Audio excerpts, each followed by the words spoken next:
جاعل في الأرض خليفة قالوا وتجعل فيها من يفسد فيها ويسفك الدماء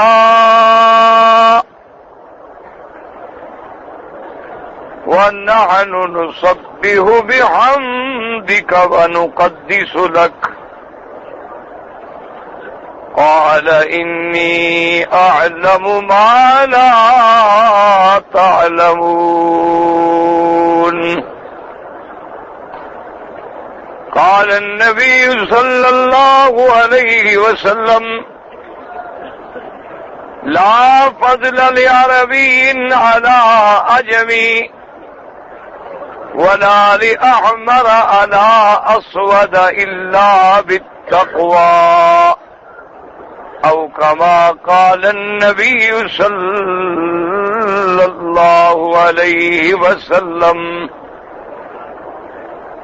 صدق الله العلي العظيم وصدق رسوله النبي الكريم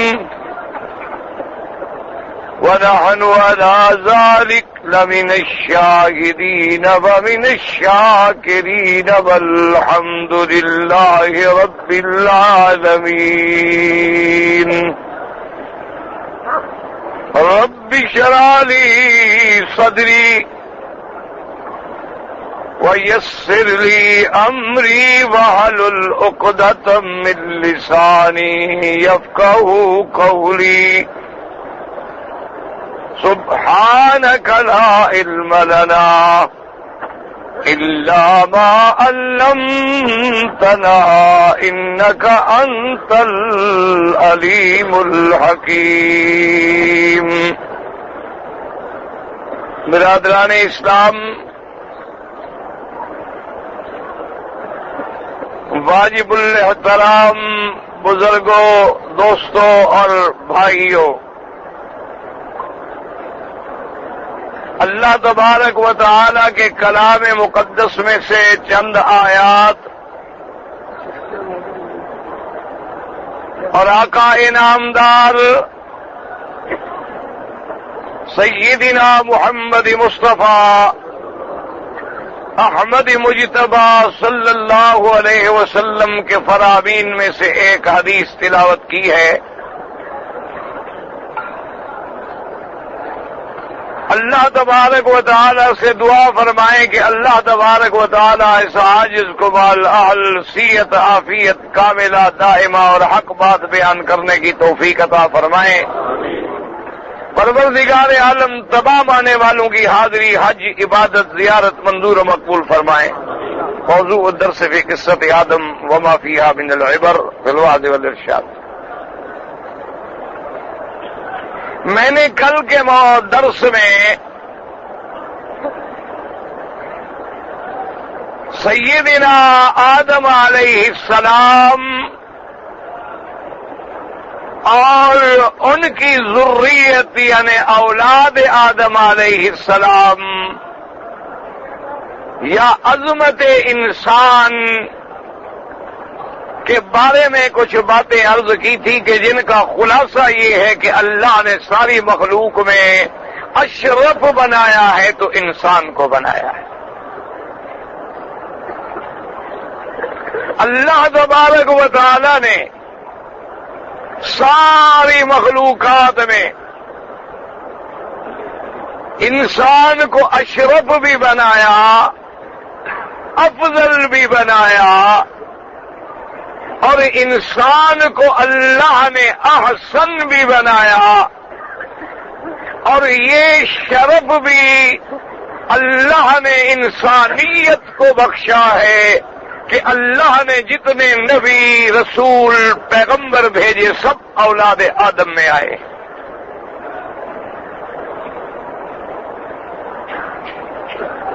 یہی ایک شرف بھی کافی ہے۔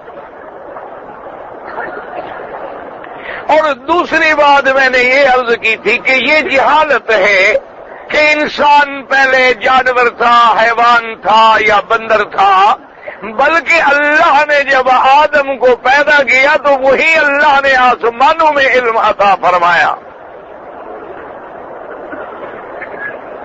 جب آدم علیہ السلام کو اتارا گیا دنیا میں تو نعوذ باللہ وہ جہل کے ساتھ نہیں، وہ علم کے ساتھ اتارے گئے۔ اللہ نے انہیں علم اسماء عطا فرمایا، اللہ نے انہیں دنیا میں زمین کی آبادی اور تعمیر کا علم عطا فرمایا، اللہ نے انہیں زراعت و حراست کا علم عطا فرمایا، اللہ نے انہیں مختلف زبانیں عطا فرمائیں، اللہ تبارک و تعالی نے انہیں نظام عالم اور تمدن اور دنیا میں رہنے بسنے کا علم عطا فرمایا۔ وہ ایک کامل مکمل انسان بن کے اترے، عالم بن کے اترے، اللہ کا نبی بن کے اترے اور اللہ کا خلیفہ بن کے اترے۔ اور اسی طرح قصہ آدم سے اللہ نے جو قرآن میں واقعات بیان فرمائے ہیں، یہ اللہ کے قرآن کے قصص ایسے نہیں ہوتے جیسے قصہ کہانیوں کی کتابیں ہوں۔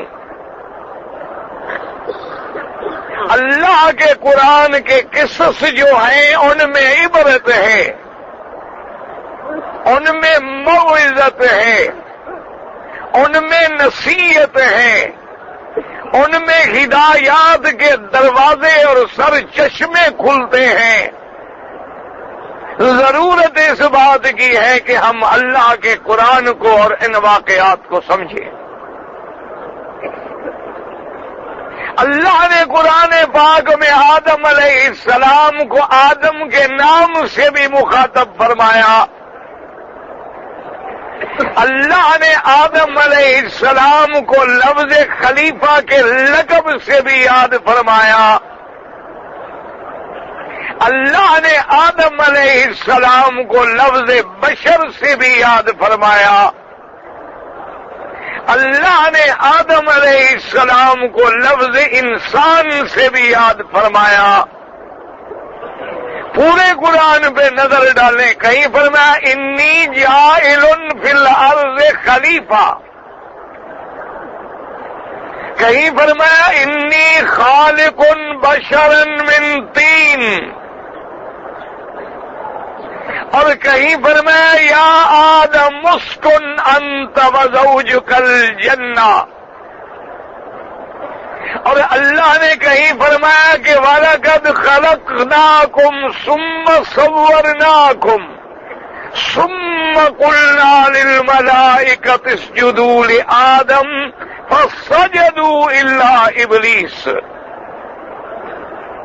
اور اللہ نے کہیں فرمایا کہ اِنَّ مَثَلَ عِیسَىٰ عِندَ اللَّهِ كَمَثَلِ آدَمَ خلقه من تراب ثم قال له كن فيكون۔ اسی طرح اللہ نے فرمایا کہ من صلصال من حمأ مسنون۔ تو ان سب باتوں سے ہمیں کیا سبق ملا ہے کہ اللہ تبارک و تعالی نے جتنے خطاب دیے ہیں آدم کو وہ سب شان ہے آدم علیہ السلام کی۔ درود شریف پڑھیں۔ اور اسی طرح یہ سمجھیں کہ جب آدم علیہ السلام پیدا ہو گئے تو اللہ تبارک و تعالی نے بی بی حوا کو پیدا فرمایا۔ دنیا میں روایات میں موجود ہے کہ ساری دنیا میں سب سے خوبصورت عورت جو پیدا کی گئی تو وہ بی بی حوا تھی، اور بی بی حوا کو پیدا فرمانے کا نظام قدرت بھی علیحدہ ہے۔ آدم کو اللہ نے مٹی سے پیدا فرمایا، عناصر اربع کا مرکب بنایا، بی بی حوا کو آدم علیہ السلام کی بائیں پسلی سے پیدا فرمایا، اور پیدا بھی ایسے فرمایا کہ مراحل تخلیق طے نہیں ہوئے کہ پہلے وہ نطفہ بنتی، پھر وہ علقہ بنتی، پھر وہ مضغہ بنتی، بلکہ اللہ نے اپنی قدرت سے شان کن فیکون سے حکم دیا۔ آدم لیٹے ہوئے تھے، جب آنکھ کھلی تو دیکھا کہ ایک عورت ساتھ بیٹھی ہے، حیران ہو گئے کہ مولا یہ کیا ہے؟ فرمایا یہ تیری بیوی ہے۔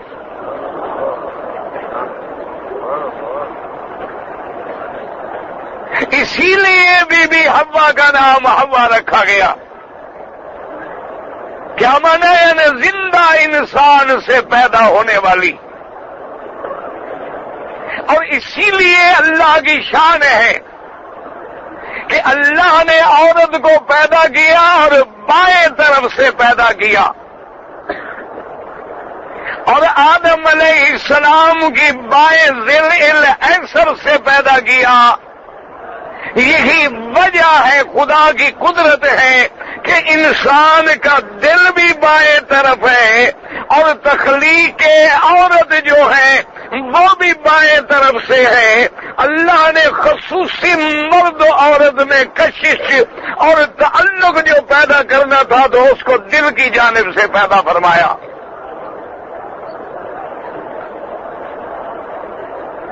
اور اسی طرح یہ اندازہ کر لیں کہ آج آپ اللہ کے گھر میں جو طواف کر رہے ہیں، دعا کریں کہ اللہ منظور فرما لے۔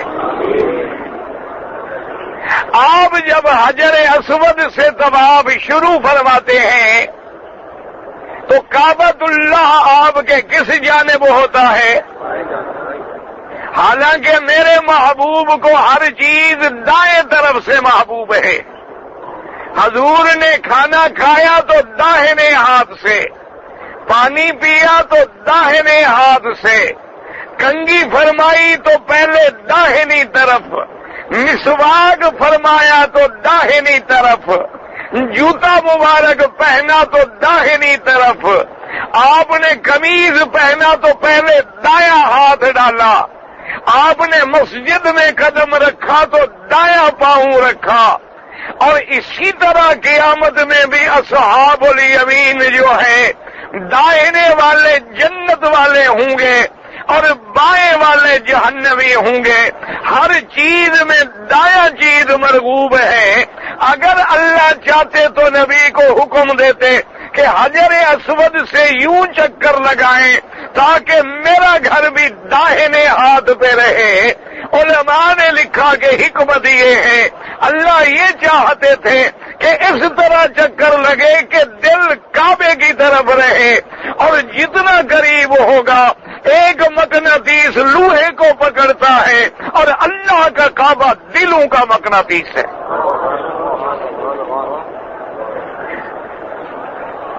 اور اس کا تجربہ حجاج کرام انشاءاللہ آپ کریں گے۔ جنہوں نے کعبہ نہیں دیکھا تو نہیں دیکھا، جنہوں نے اللہ کا کعبہ دیکھ لیا ہے اور جن کی حاضری الحمدللہ اللہ نے منظور کر لی ہے، یقین کریں اب جب آپ اپنے ملکوں میں جائیں گے، ہر نماز میں، ہر اذان میں، صبح میں، شام میں، رات میں، مغرب میں، ہر وقت تیرے دماغ میں وہ تصور ہوگا کہ مولا وہ کیا گھڑی تھی جب میں تیرے گھر میں تھا،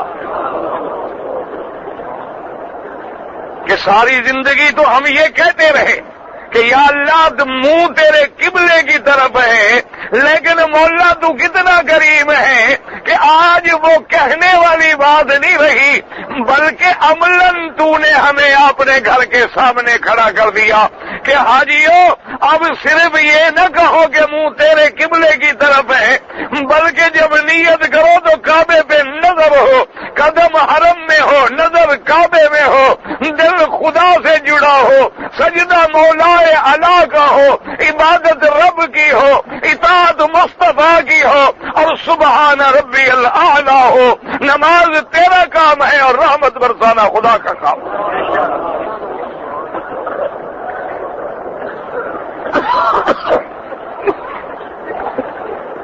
اسی لیے سمجھیں کہ میرے محبوب محبوب نے، محبوب رب العالمین نے، حبیب کبریا سیدنا محمد مصطفیٰ سب کہہ دو صلی اللہ علیہ وسلم، سمجھے حضور نے فرمایا کہ عورت چونکہ بائیں پسلی سے پیدا کی گئی ہے، حضور نے فرمایا کہ اس میں کچھ ٹیڑھا پن ہوتا ہے، ہر عورت میں کچھ کجی ہوتی ہے۔ حضور نے فرمایا اس کو زیادہ سیدھا کرنے کی کوشش بھی نہ کرو کہ کہیں ٹوٹ جائے، اور بالکل لگام میں ڈھیلی بھی نہ کر دو کہ اور ٹیڑھی ہو جائے۔ اس لیے فرمایا اعتدال کے ساتھ آدمی اپنے گھر میں گزارا کرے، لیکن اس میں تھوڑا بہت ٹیڑھا پن جو ہے وہ رہتا ہے، لیکن وہ ٹیڑھا پن اگر ٹھیک رہے تو وہ سارا بوجھ برداشت کر لیتا ہے۔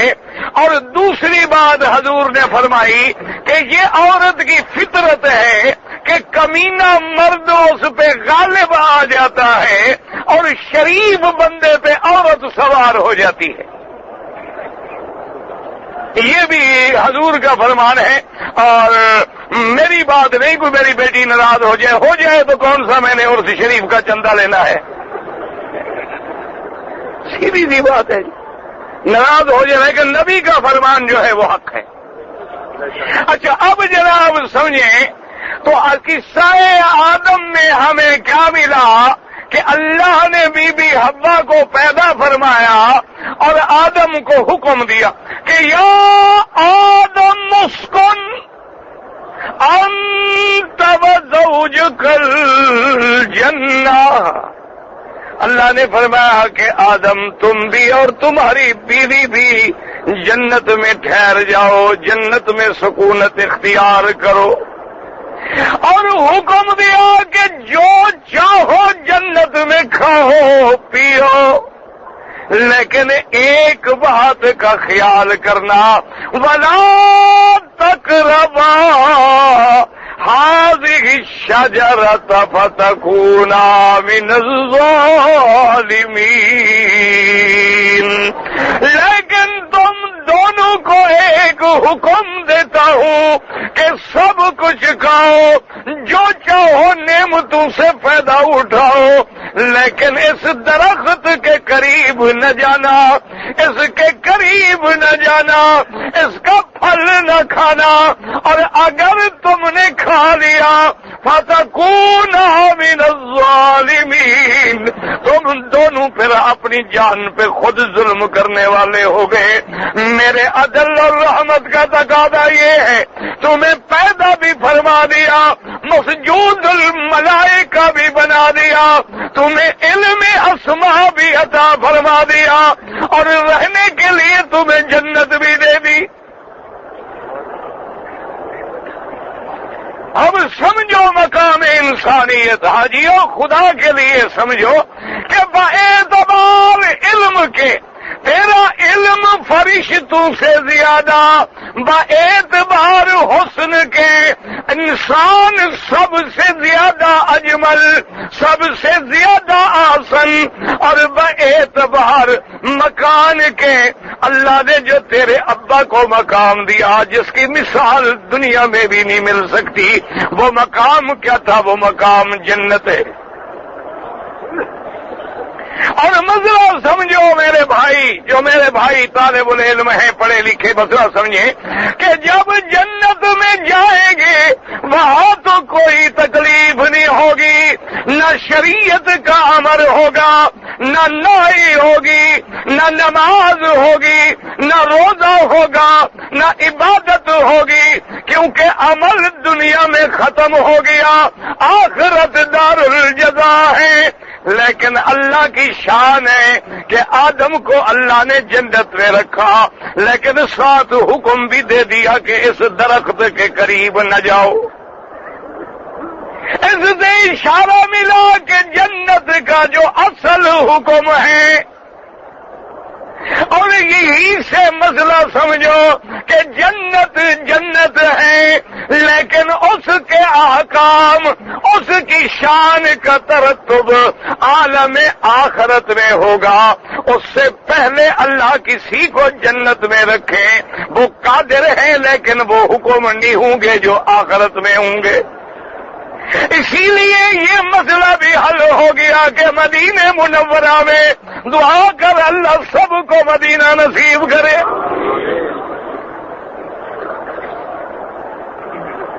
مدینہ منورہ میں حاجیوں جب جاؤ، میرے محبوب کا فرمان ہے ما بینا بیتی و منبری روضۃ من ریاض الجنہ۔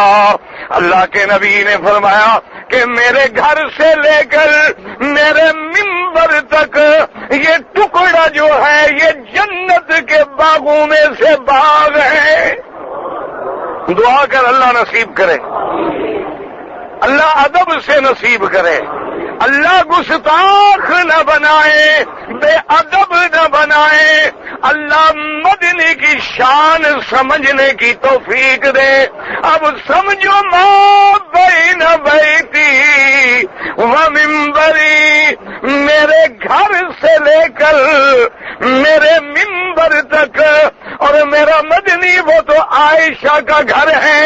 اللہ نے یہ شان بی بی عائشہ کو دی ہے کہ اللہ نے اس کو بی بی عائشہ کا گھر نہیں کہا بلکہ فرمایا میرا گھر۔ حالانکہ یہ گھر تو اللہ کے نبی نے اپنی بیویوں کو دے دیے تھے۔ یاد رکھو، سمجھو دین۔ دوسری جگہ قرآن کیا کہتا ہے وَقَرْنَ فِي بُيُوتِكُنَّ۔ اللہ اکبر، آپ درود شریف پڑھ رہے ہیں، اور جنہوں نے درود شریف پڑھا ہو وہ بیٹھ جائیں، جنہوں نے نہیں پڑھا وہ کھڑے رہیں، ان کے چہرے دیکھ لیں کہ کون درود نہیں پڑھتے۔ ماشاءاللہ سب درود پڑھتے ہیں، سبحان اللہ۔ سمجھو مسئلہ، سمجھو کہ میرے گھر سے، اور دوسری جگہ قرآن کیا کہتا ہے میرا مدنی اپنی بیویوں سے کہہ دو کہ اپنے گھروں میں رہیں، گھروں سے باہر نہ نکلیں۔ فرمایا اپنے گھر یعنی بیویوں کے گھر، لیکن محبوب یہاں فرماتا ہے کہ عائشہ کا گھر میرا گھر۔ ما بین بیتی و منبری روضۃ من ریاض الجنہ، کہ میرے گھر اور میرا منبر، سبحان اللہ۔ دعا کر مسلمانوں اللہ زیارت نصیب فرمائے۔ اور شان دیکھو، فرمایا حاجیوں مسلمان کلمے پڑھنے والوں، میرا منبر قیامت میں حوض کوثر پہ ہوگا۔ یعنی دنیا میں بھی جنت میں اور آخرت میں بھی جنت میں حوض کوثر کہاں ہوگا؟ جنت میں ہوگا۔ اب جنت کے باغ کا کیا مطلب ہے؟ بعض کہتے ہیں مثال ہے کہ جنت کے باغوں کی طرح ہے، لیکن علماء فرماتے ہیں کوئی نہیں، یہ حقیقتاً جنت کا ٹکڑا ہے۔ جیسے حجر اسود جنت کا پتھر ہے، اسی طرح اللہ قادر ہے، اللہ پہ کوئی مشکل نہیں کہ وہ جنت کا ٹکڑا مدینے میں رکھ لے۔ اور علماء بعد میں کہتے ہیں کہ اگر جنت ہے، جنت میں تو پیاس نہیں لگے گی، جنت میں تو بھوک نہیں لگے گی، جنت میں تو کپڑے پرانے نہیں ہوں گے، جنت میں تو کوئی بوڑھا نہیں ہوگا، جنت میں تو کوئی بیمار نہیں ہوگا، لیکن مدینے میں تو پیاس لگتی ہے، بھوک لگتی ہے۔ تو یہ جنت کیسے ہوا؟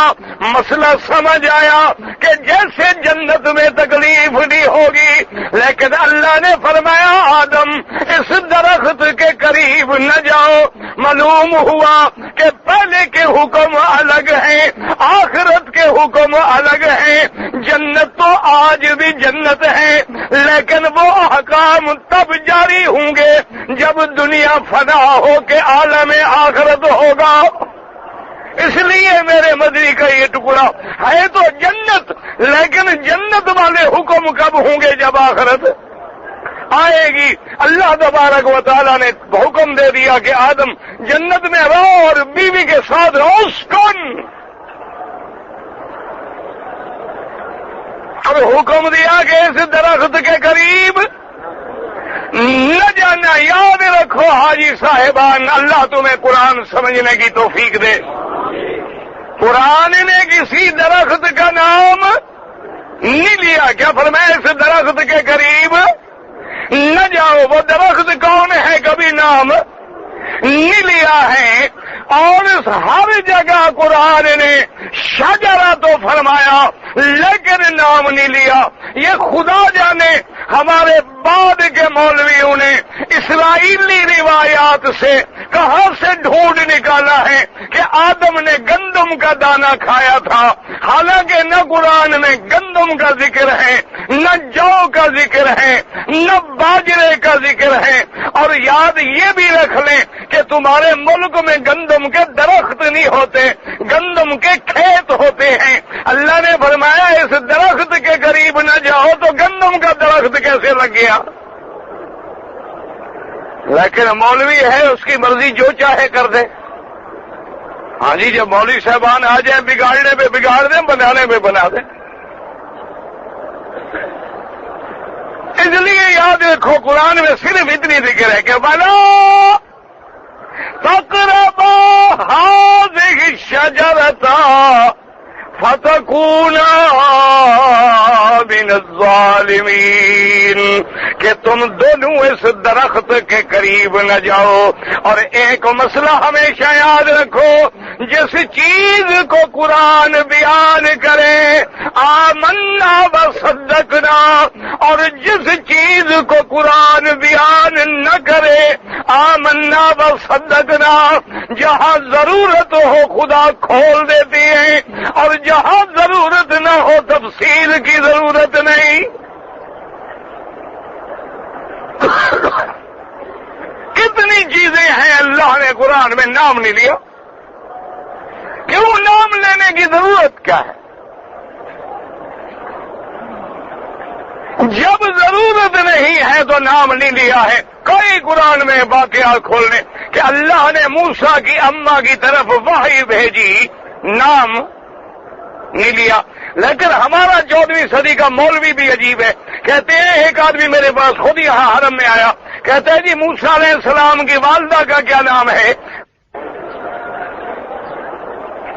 میں نے کہا اچھا بدلاؤ صحیح، تمہیں پوچھے۔ اور جی کہتے ہیں کہ نام آ جائے نا تو اس نام کے پڑھنے سے تسخیر ہوتی ہے، پیسے بڑے ملتے ہیں۔ اور میں نے کہا اچھا ایک بات بتاؤ، موسیٰ افضل ہے یا موسیٰ کی اماں افضل ہے؟ کہنے لگا جی موسیٰ تو نبی ہے، نبی سے افضل تو کوئی نہیں۔ میں نے کہا موسیٰ کے نام پڑھنے سے تمہیں پیسے نہیں ملتے، اماں کے نام سے ملنے ہیں۔